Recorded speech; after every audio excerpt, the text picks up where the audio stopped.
ఎక్కడికి నాయనా ఈ ప్రయాణం? ఏమిటి ఆవేశం? ప్రతీకారం. నా తండ్రి దారుణ హత్యకు ప్రతీకారం. నన్ను నా రాజ్యాన్ని కబళించటానికి కపట నాటకం ఆడుతున్న గోముఖ వ్యాఖ్యం మహాపాపి ఆ ప్రచండుని నా కలవాలానికి బలి చేస్తాను. ప్రచండుడా? అవునమ్మా, వాడే. నా తండ్రిని తప్పింది వాడు, మహామంత్రిని మట్టు పెట్టింది వాడు. ఇంతకు ముందు నా మీద హత్యా ప్రయత్నం చేయించాడు. ఆ కటికి కషాయిని కత్తికు కండ తీసి కాకులకు గద్దలకు విందు చేస్తాను. ప్రతాప్, ఆగు నాయనా, ఆవేశపడకు. ఆవేశం కాదమ్మా, నా హృదయంలో రగిలే దావానలో, నా దేహంలో ప్రతి అణువు ప్రతీకార జీవాలతో రగిలిపోతుందమ్మా. నా మాట విన్నాయన, ప్రతీకారానికి ఇది సమయం కాదు. సమయాలతో నాకు నిమిత్తం లేదమ్మా. ప్రతీకారానికై పరవళ్లు తొక్కే నా కరవాలానికి హరిహరులైన అడ్డు నిలవలేరు. ప్రతాప్, వెళ్ళు. అగ్నిలో దూకే శలభాన్ని ఎవరు ఆపగలరు? వెళ్ళు. వివేకరహితమై పరవళ్లు త్రొక్కే నీ కరవాలానికి ముందు నీ కన్న తల్లిని ఆహుతి చేసి మరీ వెళ్ళు. అమ్మా, అమ్మా, నువ్వు అనవలసిన మాటలేనా ఇవి? వీరపత్నివి, వీరమాతవు, భర్తృహంతకుణ్ణి పరిమార్చబోతున్న నీ పుత్రుణ్ణి ఆశీర్వదించడానికి బదులు ఇలా పిరికి మందు పోస్తావా అమ్మా? అమ్మా, అమ్మా.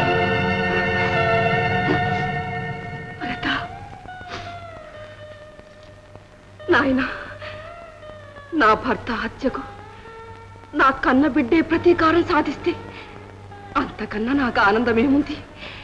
అమ్మా, కానీ దానికిది సమయం కాదు నాయన. ప్రచండుని పన్నాగం నాకిప్పుడు అర్థమవుతూ ఉంది. రాచనగరంతో అతని అధీనంలో ఉంది. దేశంలో మన ఎడల అభిమానం ఉన్న వాళ్ళందరినీ రాజహత్యాభియోగం మోపి మట్టు పెట్టాడు.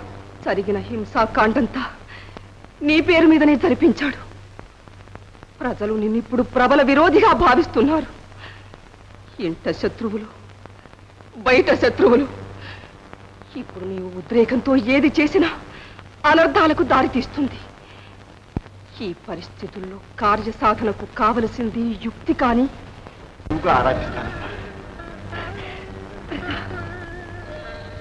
నాయన, ఎట్టి పరిస్థితుల్లోనైనా ఆవేశానికి లోను కారని నాకు ప్రమాణం చెయ్యి. అలాగేనమ్మా, నీ పాదాల సాక్షిగా ప్రమాణం చేస్తున్నా. నాయనా,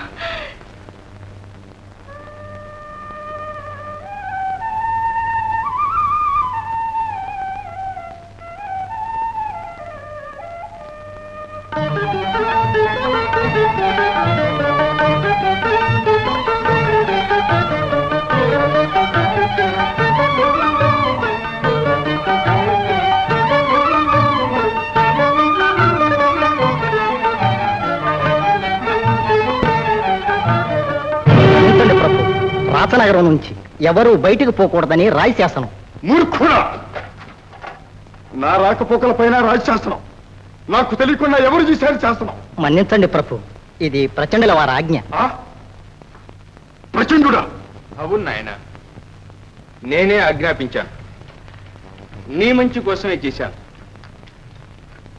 చూడు ప్రతాప్, దేశంలో అరాచకం ప్రబలి ఉంది. బయట శత్రువుల వల్ల నీకు ఏం ప్రమాదం జరిగినా అందుకు బాధ్యత నాదే అవుతుంది కదా నాయన.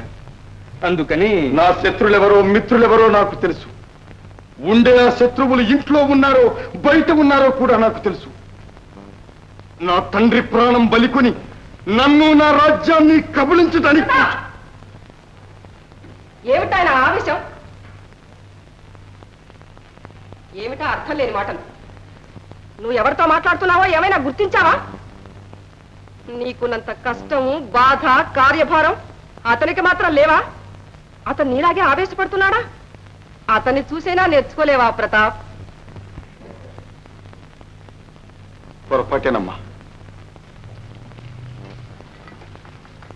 చిన్నాన్న, నా వివేకాన్ని మన్నించండి.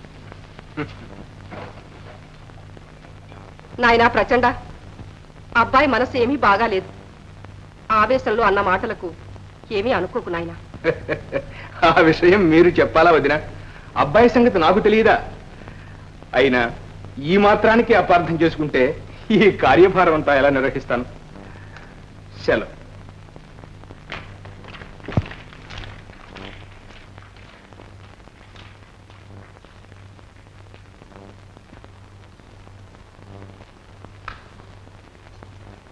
ప్రతాప్, కార్యదీక్షకు ఆవేశం పనికిరాదు నాయన.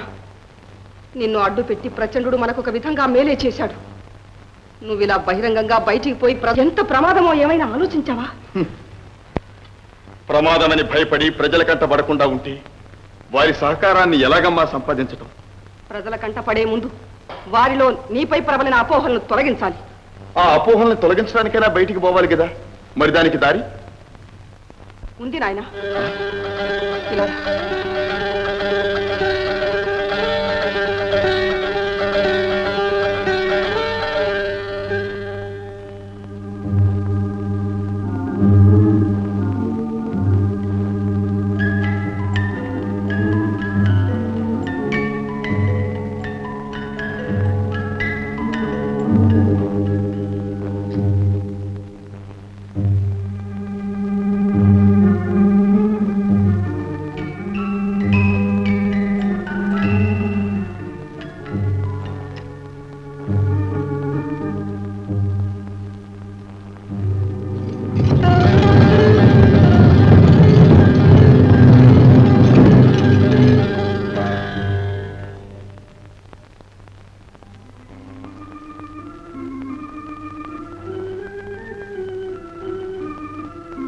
నాయనా ప్రతాప్, ఈ రహస్య మార్గం ఊరి వెలుపల విఘ్నేశ్వరాలయానికి చేరుస్తుంది. అత్యంత ప్రమాదం వచ్చినప్పుడు అంతఃపుర స్త్రీల ఆత్మరక్షణ కోసం మన పూర్వులు ఏర్పరిచినది. ఇది ప్రచండునికి కూడా తెలియదు. ఈ రహస్య మార్గమే నా విజయానికి రాజమార్గమమ్మా. నన్ను ప్రజా హృదయానికి సన్నిహితుణ్ణి చేయగలిగిన మోక్ష మార్గం. అవును నాయన.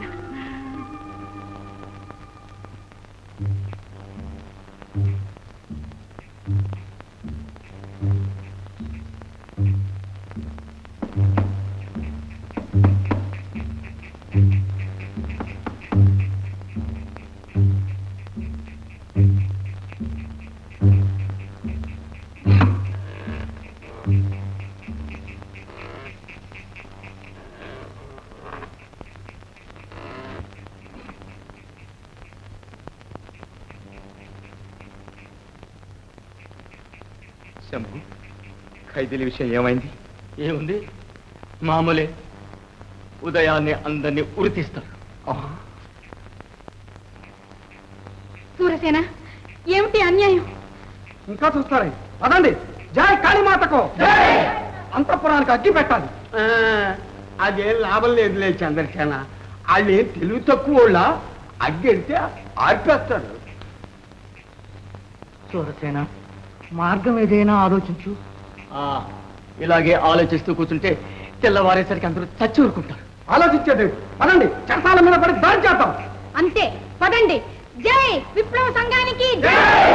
ఆగండి. బహిరంగంగా సైన్యాల్ని ఎదిరించే బలం మనకు లేదు. ఈ పని ఉపాయంతోనే సాధించాలి.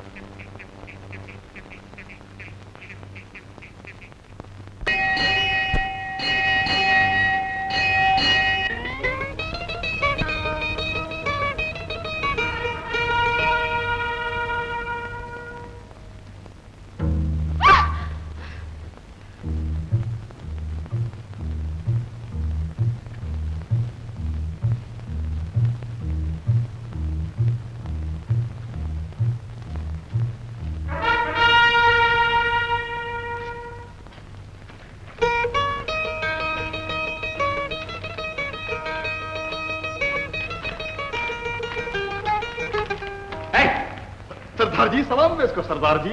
ఇటువైపు ఎవరు నారమనిషి వెళ్ళిందా? ఆడది అంటే ఎవరో సర్దార్ ఇస్తారు కయ్యి ఈ పక్క 2 కాళ్ళ మీద పరిగెత్తింది సర్దార్. ఈ పక్క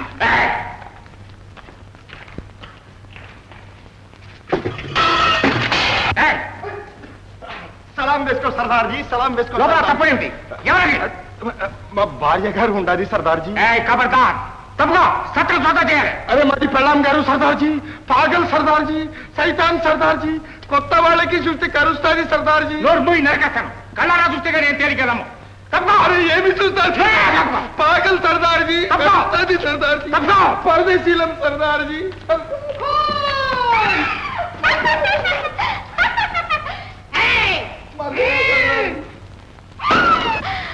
గొంతు పికేస్తా, రక్తం తాగేస్తా, కాటూంగి కావుంగి.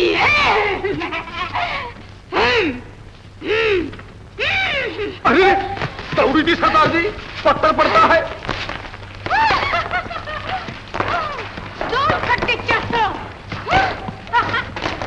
నిలు సర్దార్ ఇక్కడ పిచ్చి వైద్యం ఎక్కడ ఉంది సర్దార్? ఎట్లా ఉంది? సలాం తీసుకపో సర్దార్ జీ, సలాం తీసుకపో. క్షమించండి, వారిపై విసిరిన రాయి మీకు తగిలింది. పర్వాలేదు, రాతి కళ్ళుంటాయా? మన్నించవలసింది నీవు.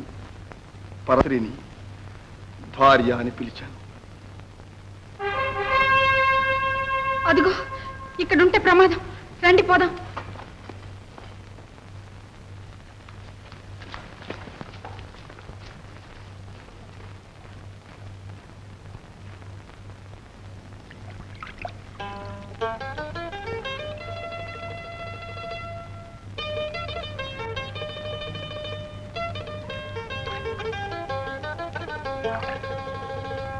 ప్రమిళ,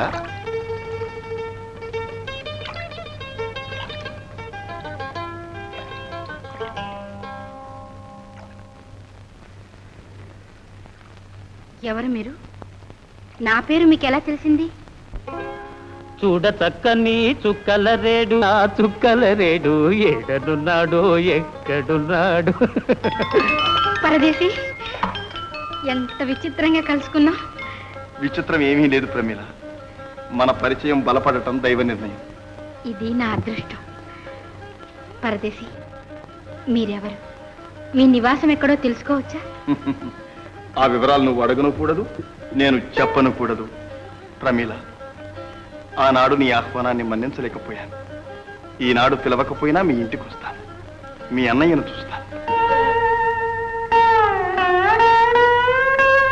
అన్నయ్య? ఇంకెక్కడన్నయ్య?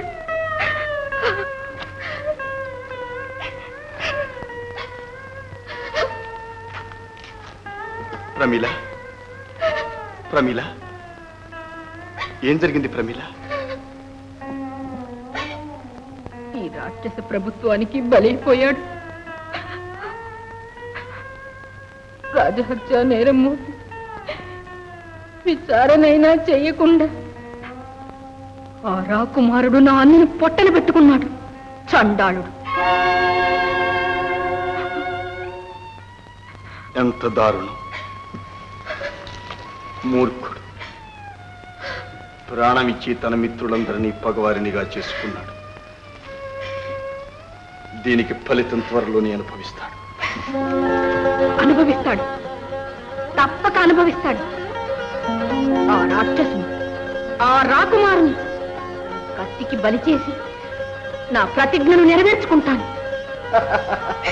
పరదేశి! ప్రమీల, రాకుమారుణ్ణి చంపటం అంత తేలికనుకున్నావా?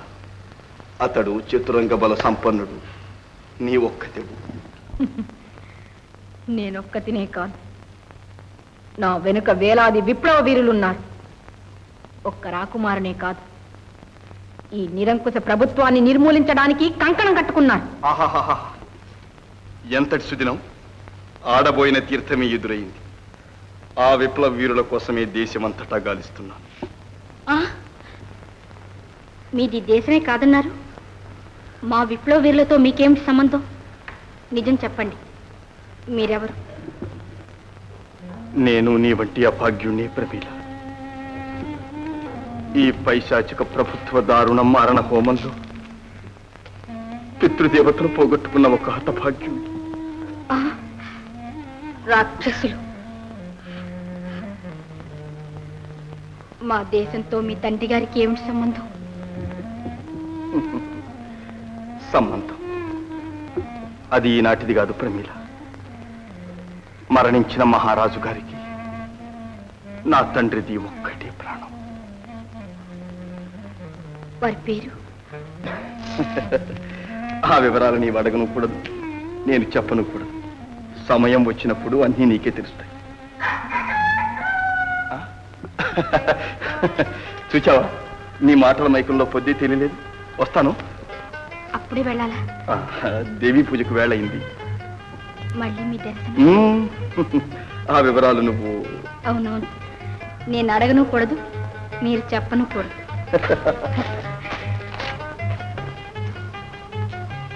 పరదేశీజీ!